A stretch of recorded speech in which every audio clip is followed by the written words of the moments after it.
specifically to those of my colleagues here from Jefferson State. And I heard Birmingham City Schools, so it's cool to know that you guys are participating and are part of this as well. Just a second, I'm trying to get the recording off of my screen. Can you guys see that that it's being recorded on your screen? Because I see it on mine. Okay. Yeah, we're good. And all right, so we're gonna get started as soon as my screen begins to advance. Do you guys still, what do you still see? You see TLC Talks? Yes, we still see the second slide. Okay. So Geneva, I have control, right? Yes, you do.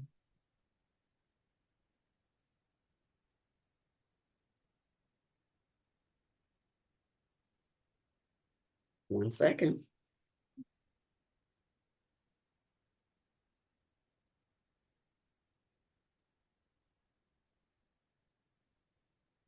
All right, so now we can get started. So today what we're gonna kind of highlight is the importance of bridging diverse student backgrounds through culturally relevant teaching. And the goal of this is to explore effective strategies for implementing these teaching practices.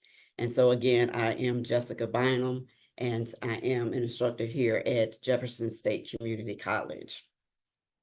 So the objectives for today is that we want to be able to bridge the gap between diverse student backgrounds and culturally relevant teaching strategies. And so we're going to explore each of those to be able to understand what can we actually do?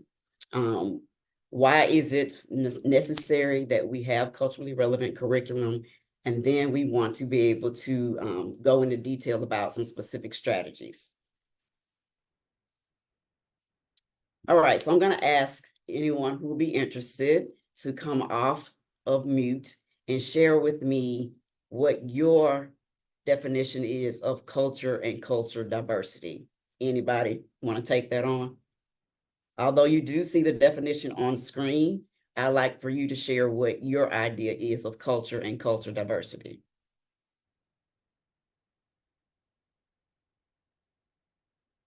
Let us not all raise our hands at once. Anybody?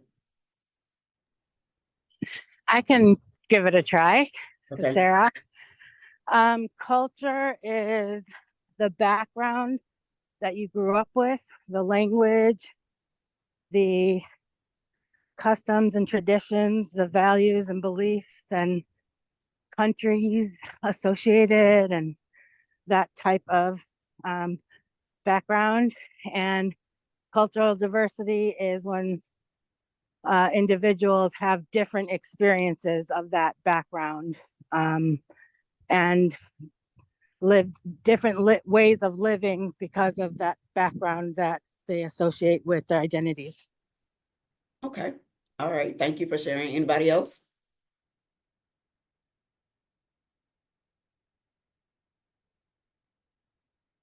One more person. So in the chat, Laura Price said, it is the way we see the world. Okay. Okay. So in thinking about our own idea of culture and cultural diversity, but also in taking a look at the actual definition for culture and cultural diversity, I want to take another 2 to 3 minutes to ask for those of you who teach, think about some strategies that you have used to connect students with their identities and cultures. And I'll ask 1 or 2 individuals to please share what that strategy is. So take a few moments to kind of think through what are some ways or strategies that you've used to connect with your students' identities or their cultures.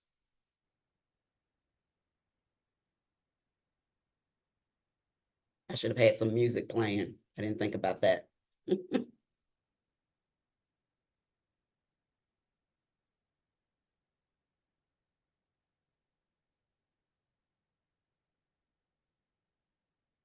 And if anybody already knows what that is, if you would again come off of mute and share that with us.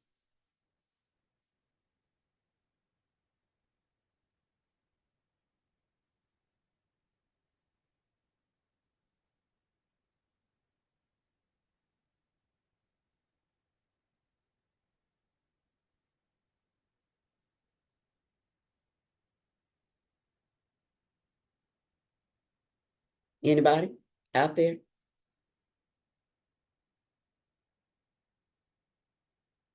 Geneva, what about you?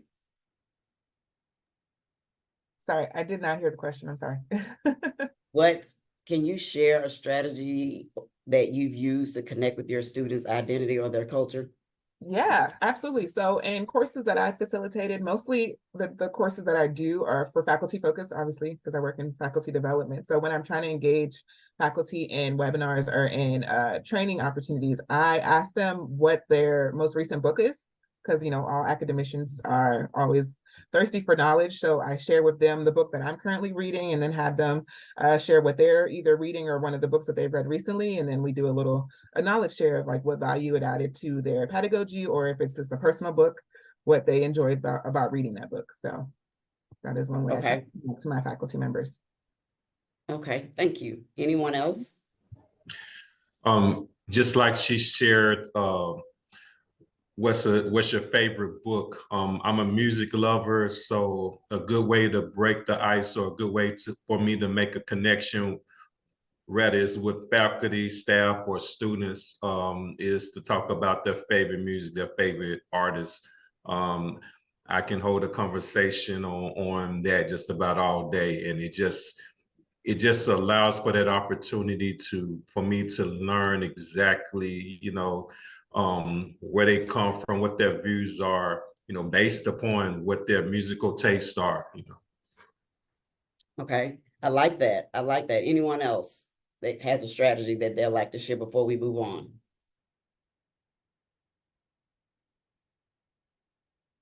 Okay, so we'll go ahead and move on so we can keep pressing through. So what I like Before you go on, sorry, I just want to say ahead. in the chat, someone said, Kristen Henderson said, I do something similar and have students connect a theme from the literature we are reading to something in pop culture that's important to them. Okay.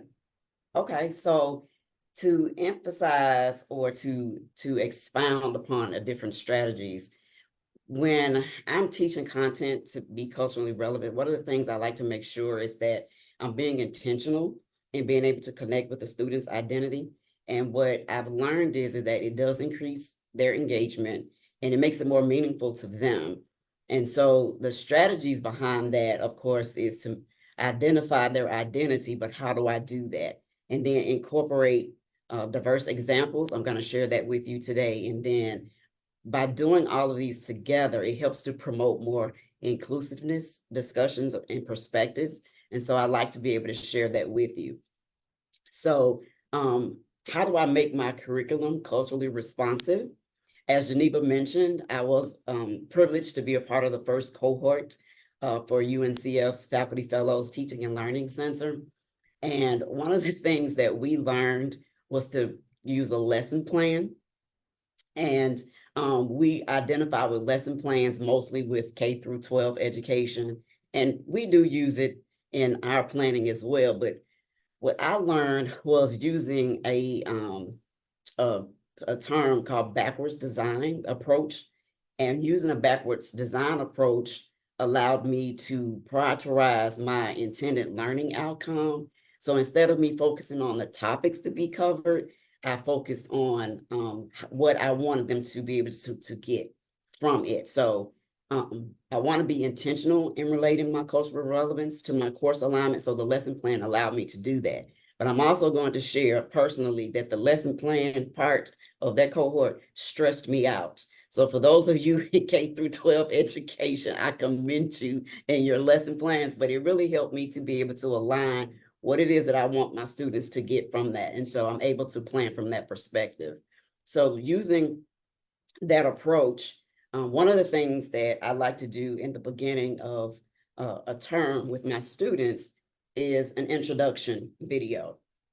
And so this specific strategy allows me as Mr. Polk stated, allows me to connect with my students and know about their backgrounds, where they're from, the things that they like, and specifically their culture. And so with this specific assignment, what the students have to do is they have to, of course, tell me who they are, where they're from, if they have any siblings, anything about their family. But most important, what is I want them to share is why did they choose the college? Why did they choose to attend this college? Another thing that I want them to be able to share is their classification if they're involved in any extracurricular activities. Just use this as an opportunity for us to get to know them. And I allow them to be as creative as possible. They can use music, they could use props, they can record the campus if they are a campus student, or they can record the homes. Whatever way they want us to get to know them, I allow them to use that creativity. Now, disclaimer, I do have to tell the students that if they use music, they cannot use any profanity in their music. We're at a time that I do have to explain that. You may have to do that as well, but I do make sure my students understand that, and no profane gestures either. But we do make this activity a fun activity. Again, it allows me to get to know my students and understand who they are. And in turn, I actually create my own introduction video that I do share with students. And so I'll play a small little snippet of my introduction video that I share with students.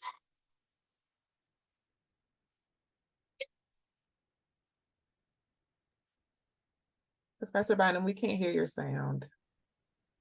You can't hear it? No, Oh, you let's may see. have to, on the top bar for the share screen, you may have to toggle over for share audio as well. Okay, let me look.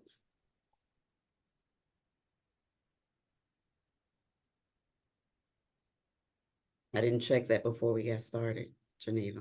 That's no worries.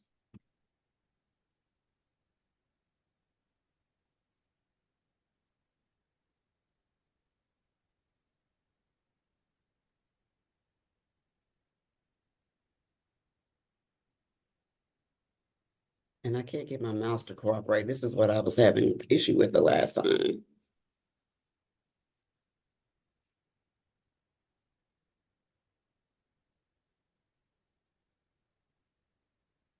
Let's see. Geneva, are you able to? I may be able to get controls. Let's see.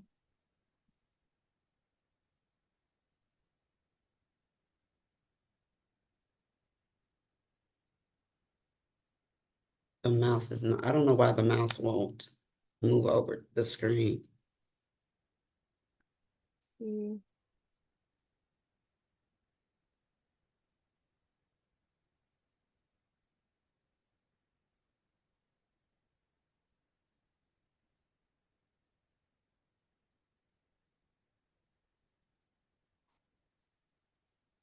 Okay, so I am able to control it, but I don't think I can control the audio.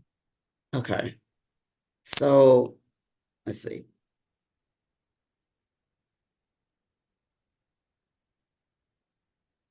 It advanced my screen, which is not what you want to get. Still can't hear it. No, Oh well. that's okay. You can assume it's her Yeah. favorite song.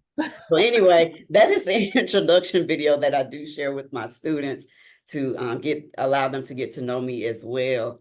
There is music playing in the video, and the music that I chose was a song that is very popular amongst them. And so of course, when I play this video, you could just imagine the looks on their faces when they start to hear the music and they want to know, Miss Bynum, do you listen to that? Like, I can't believe you played that. And so I explained to them that I am human. And so I like music as well. And keep in mind, I have children who listen to the music also. So it makes for an interesting time and interesting conversation. So If I may, oh, sorry, yes, Jessica. go In ahead. the chat, Paul Wilson from Shaw asked, how are the students recording their videos? Like, do you have them do it on phone or YouTube or Flip, So or however they want to do it? yes, however they want to. So a lot of them, for instance, the video that I created was done through iMovie. And so a lot of students have iPhones, so a lot of them will use that because you can do a lot of editing, you can add different things into that. So a lot of students do that. I've had students who actually recorded on their phones, but they uploaded it to YouTube. And then they do other different things, smash ups, mashups. They use all these different terms. So they get really creative, but they're able to use anything. I do introduce Flip, as you mentioned. Flip is one of those, they can use that as well. So I allow them the flexibility to use anything. But again, this is one strategy that I do use to get to know the students and allow the students to get to know me. Another example for cultural context. I introduced this particular activity to students where they are to actually choose a specific market or business sector that's relevant to their interests or to their cultural background. And the cultural influence allows them to explore how cultural norms and values and practices affect business practices, and then help them to understand consumer expectations in the chosen market. Now, I am a business instructor. That is my background. So this is one of those assignments that created to be able to allow them to step outside of what they normally understand or connect to, specifically the textbook. And so I like to be able to create assignments that step outside of that so that they can connect more to it. As I mentioned before, we want students to be able to connect and be able to apply based on their cultural background, excuse me. So the objective again is to just develop their ability to apply the business concepts in a culturally relevant or culturally diverse context. And so this helps their competency and their understanding, specifically international business strategies. Another strategy that I use is case studies and discussion questions. And so you'll see a couple examples here on screen. And in these examples, what you'll find is that applications in the top left, Flip, you'll see Powtoon, then you see a small video below Powtoon. Over to the right top, you'll see Animaker and a small video below that.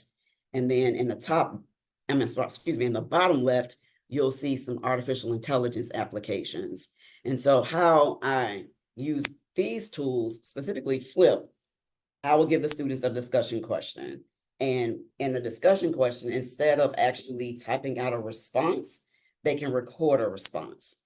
And so that discussion question could be anything related to startup business. There's a specific assignment that I'd use with Shaquille O'Neal. And I like for students to be able to discuss Shaquille O'Neal's transition from sports to business. And then there's a couple of areas that they have to reflect upon, and that could be his career transition, his entrepreneurial ventures, his personal branding, his philanthropy and social responsibility. And so they would engage in a discussion question just like we would in class, but this time it's recorded. And so this allows them kind of, again, connect to something that they can relate to. Everybody is familiar with Shaquille O'Neal, and then have these conversations back and forth. So that's another strategy. Another, Powtoon and Animaker, those are animated tools. I learned through one of my introduction assignments for my online class, where students were recording introduction videos. I had a student to state that they did not like recording themselves and they preferred not to record themselves, and to please stop assigning those type of assignments. And so I realized that I didn't state that they did not physically have to be present in the video, but it also opened my ideas to, there's another way in which I can actually introduce an assignment of recording a video. And so Animaker and Powtoon allows you to animate and create animations. And so the Powtoon video that's playing up in the top left, that I know you can't hear, but it's an introduction that I created for myself. And it's just a little animation that shows you a different way of being introduced to the students in the class. The Animaker video, that simply was just a video. I usually introduce to students every week what we're going to cover for the week. in an outline or a chart or a table, I use Animaker to actually deliver that message for that specific week. And so that's particular video, wait, sorry, let's find one. Moving too fast.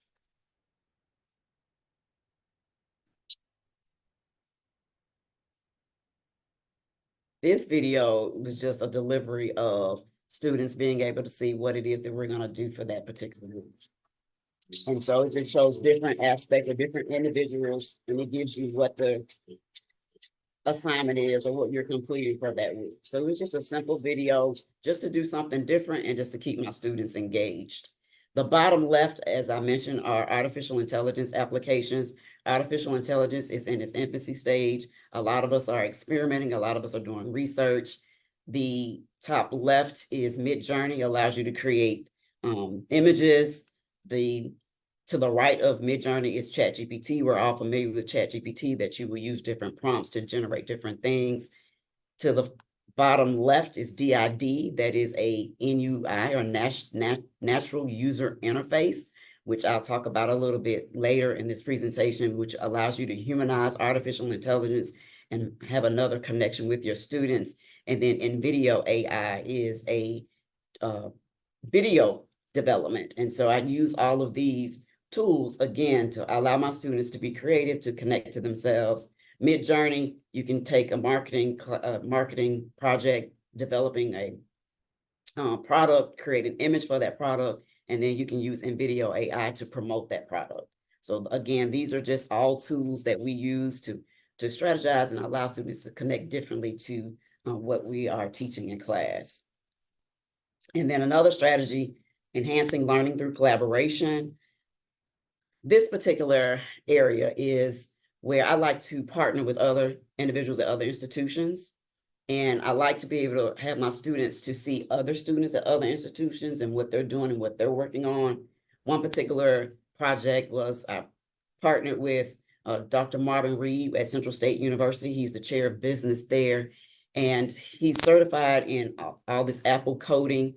And so I had him to come through and, well, we actually did a online version of this through a smart board through Zoom. And he taught my students how to create an app.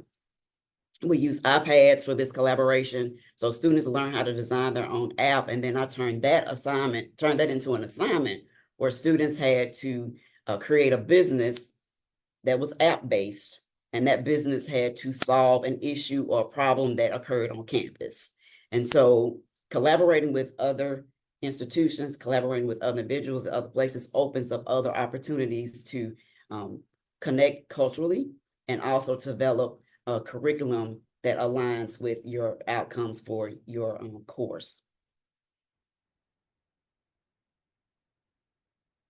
And then lastly, another strategy is applying knowledge in a real world context. So here, another assignment for my students was they had to solve a community-based need.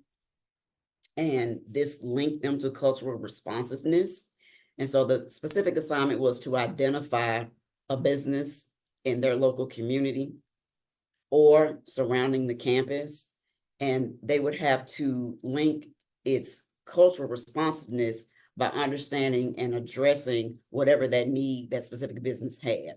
And so this allows them to, again, address diverse community challenges, understand how to apply that knowledge, and to think critically and be able to analyze that and solve problems. And then lastly, I want to touch on artificial intelligence. I know that it's a great area right now. I know there's some excitement, and then there's some that just rather not touch on it at all. But I would like to say that leveraging artificial intelligence into your culturally responsive teaching could be a plus. And of course, how you use it. There's so many different tools that you can use. AI tutors, adaptive learning platforms. There's so many different aspects of that you can use. Let's see. I'm still trying to find the sound. I think I see it now. So this particular image that you see here, I actually created the image of this individual in ChatGPT. Then I uploaded him into an application called DID, which I shared in a previous slide, with your natural user interface. And he sometimes introduces my coursework, and I'm going to play him to see if you can actually hear him. Let me know if you can or cannot. Thank you for joining us today. We can hear. I'm Chet. Pleasure to meet you. So Chat is his name. I named him after Chatbot. And so Chat sometimes introduces my coursework to my students, and sometimes we'll engage with Chat. And so I introduced that to my students, and they kind of find that a little humorous. But these are just different strategies that I use. We do want to think about the ethical use of artificial intelligence. Of course, we want to make sure it's in line with our standards that we set forth for our classroom, but we also want to make sure that our technology is accessible and inclusive. I want to share that. Thank you for joining. In my introductions, so for my online class, I learned from actually from a couple of my students, that they were Spanish-speaking students. And some of them shared that they have difficulty sometimes with English. And so they stated that their English was broken. And so in learning that, I decided I wanted to figure out another way to reach the students who may sometimes have difficulty understanding some of my instructions for my coursework. So the top video is an introduction video that I included in my first week of my online class. We have a standard that we have to set for our online classes, and one of those is a link for your professor introduction. So I created this in artificial intelligence. This was my profile picture, actually, that I uploaded into the same platform, the DID platform, and I humanized my photo, and I created a script in ChatGPT. I took that script and I uploaded it into the DID platform, and I created this introduction video for my students. Greetings and welcome to our course for the spring semester of 2024. I am Miss Jessica Bynum and delighted to be your instructor for this academic journey. Allow me to introduce myself as if we were in an actual lecture hall. So that looks kind of weird a little bit, but just to show you, there's different ways in which we can implement artificial intelligence using it to connect to our students. But specifically for the student that mentioned that their English was a little bit broken, they have a little difficulty sometimes understanding instructions, I decided I wanted to see, can I translate into their language?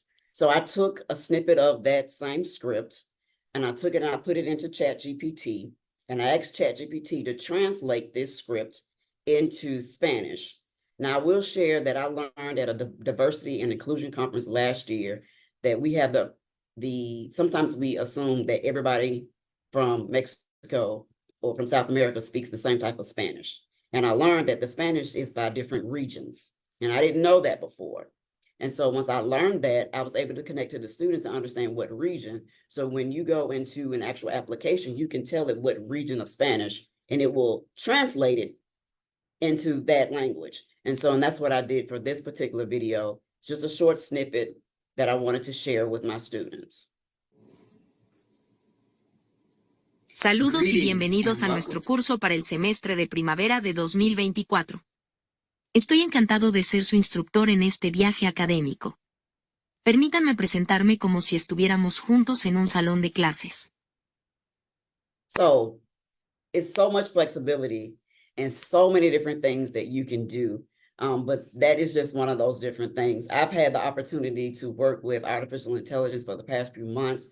I've created my own personal GPT similar to ChatGPT. I've generated images. I've turned them into marketable products like Christmas ornaments, greeting cards. I've developed videos, websites, apps, refined documentation. I've done so many different things. And there is a movement right now that's taking place where many institutions are taking heed, and they're offering training, professional development with artificial intelligence. So I encourage you to get ahead of this and begin to learn and use it, because this is where we're going. And so, and I've taken my own steps. I've even created my own version of getting started with artificial intelligence and how to use some of its tools and uses. So I would like to encourage that we do step into that. Saludos y bienvenidos a nuestro... All right. So some key points that I like to make when we're talking about being culturally responsive and relevant. We want to ensure that we incorporate diverse perspectives. We want to make sure that our curriculum reflects a wide range of cultural narratives and viewpoints. We want to make sure that we leverage students' cultural assets, recognize and utilize cultural knowledge, skills, and experience to students and bring it to the classroom.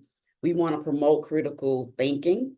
We want to encourage students to critically analyze and question dominant cultural narratives. We want to adapt our teaching methods.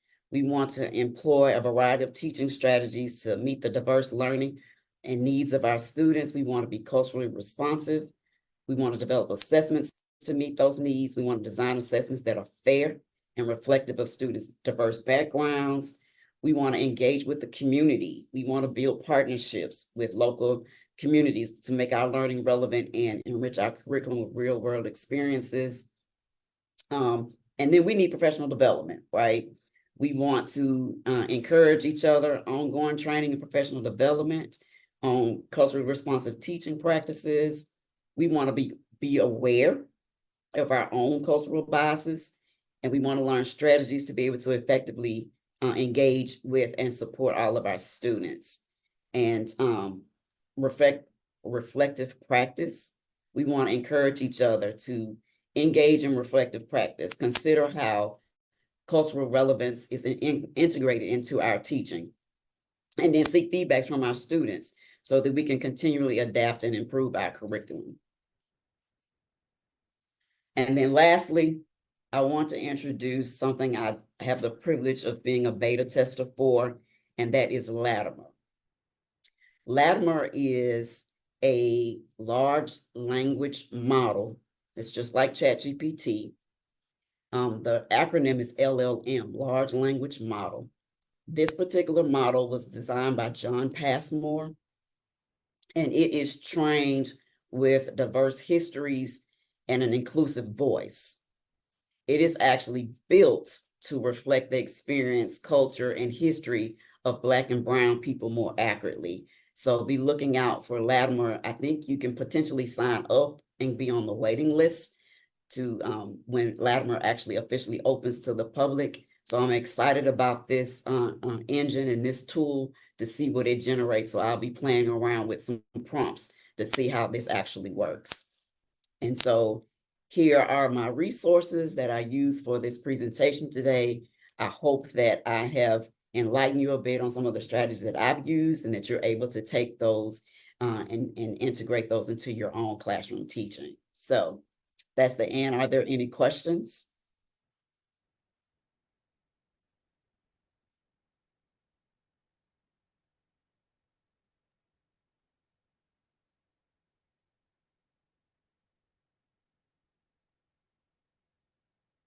We do have some comments in the chat. I'm going to go back and elevate them and read them out loud for folks that aren't able to see. So we got some great feedback about awesome presentation and things like that. Professor Wilson mentioned great job using AI. Students need your example, which I think is actually a fantastic point of leading by good example. Oh no, my computer froze. Oh, sorry, my computer froze. So we're all having tech issues today. Yeah. So some other comments from Laura Price. It is pretty good, but AI should not replace a professional translator. Very good point. There is a movement against AI on behalf of translators and interpreters at this time. Fantastic feedback. And then also just some great presentation, some kudos and recognition in the chat for you, Professor Bynum, as well. Thank you. Professor Wilson said, wonderful information. A question: I have heard that AI is an equalizer. I've also heard comments that accessibility is an issue. Do you see accessibility as an issue? So for now, no. Potentially, yes. So I guess that's a yes and no response. I think it all depends on how you're going to use it and the ways in which you use it, and then ensuring that it's being used in the right way. And so in response to the one about the interpretation, the language interpretation, there's a movement against it. I do understand that there may or may not fully meet the needs when we're translating. And so I do speak with others based on the language to kind of verify that what I'm using or what the interpretation or the translation is actually accurate. And so we do have a responsibility, of course, to ensure that if we are using these tools, specifically in the translation space, we want to make sure that it is accurate. So reaching out to someone with the knowledge and saying, okay, can you confirm that this is actually accurate? Great. Also in the chat, I think Laura Price has her hand raised. I just have a comment. So in the past, there's been overuse of technology and machine translation for many, many years.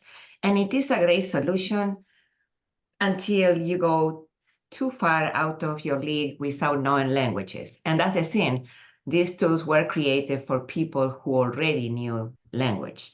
So the replacement without knowing content such as pragmatics and knowing all the ins and outs, especially, for instance, in the medical field, that it could be used, not to replace an interpreter, that can be,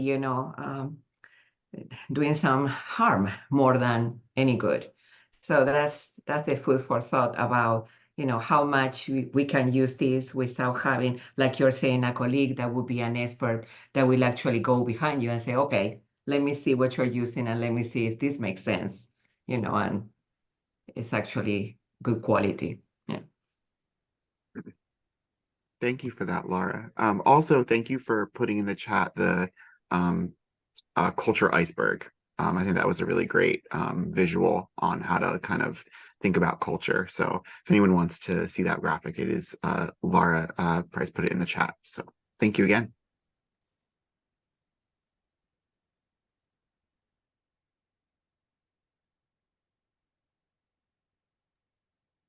Okay, any other questions or comments?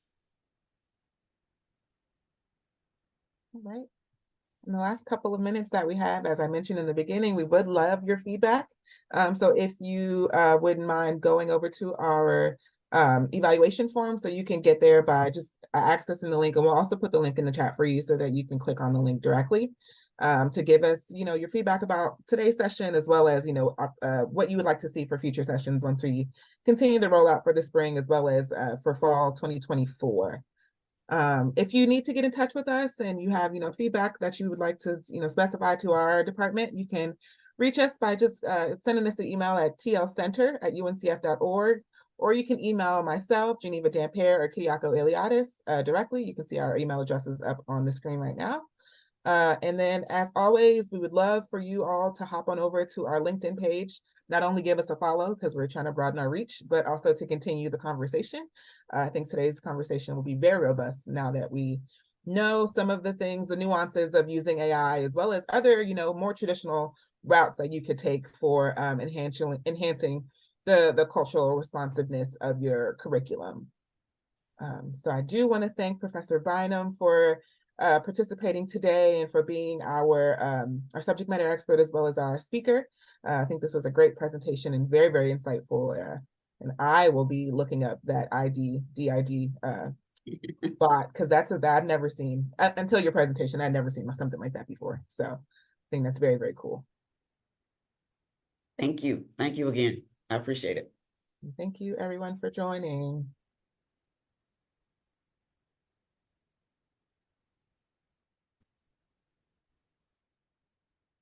So you should be able to see the evaluation link in the chat now.